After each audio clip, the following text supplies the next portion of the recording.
Prinsip pokok adalah harus ada persetujuan pindah dari pejabat pembina kepegawaian di mana PNS itu berasal atau bertugas.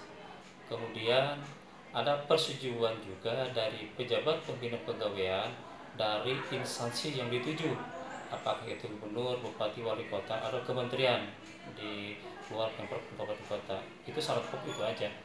Hal-hal yang lain perlu dilengkapi mungkin dengan SH pangkat terakhir dan surat permohonan yang bersangkutan, karena itu kebanyakan permohonan pindah itu adalah karena didasari oleh kepentingan dari pemohon yang bersangkutan mengajukan pindah.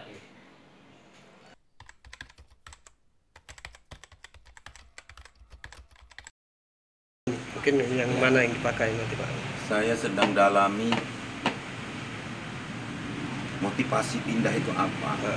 Kalau untuk pengembangan karir, ya sah-sah saja orang pindah kan. Tapi kalau karena khawatir penggantian pemimpin, mereka kan belum pernah mencoba dipimpin, belum pernah merasakan dipimpin Herman Deru. Bagaimana mau tahu Herman Deru Mawardi itu baik ataupun buruk? Belum pernah dipimpin. Tapi kalau untuk perbaikan karir ya monggo-monggo saja. Sebenarnya kita sendiri memberikan kesempatan apa untuk pejabat lama sebenarnya Pak? Saya pernah jadi pegawai negeri,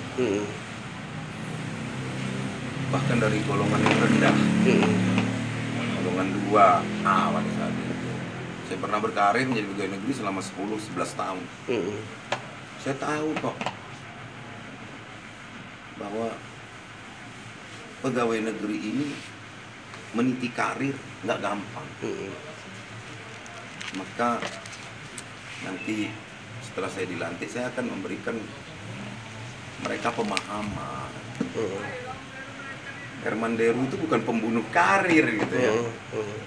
Karena saya sendiri pernah merasakan jadi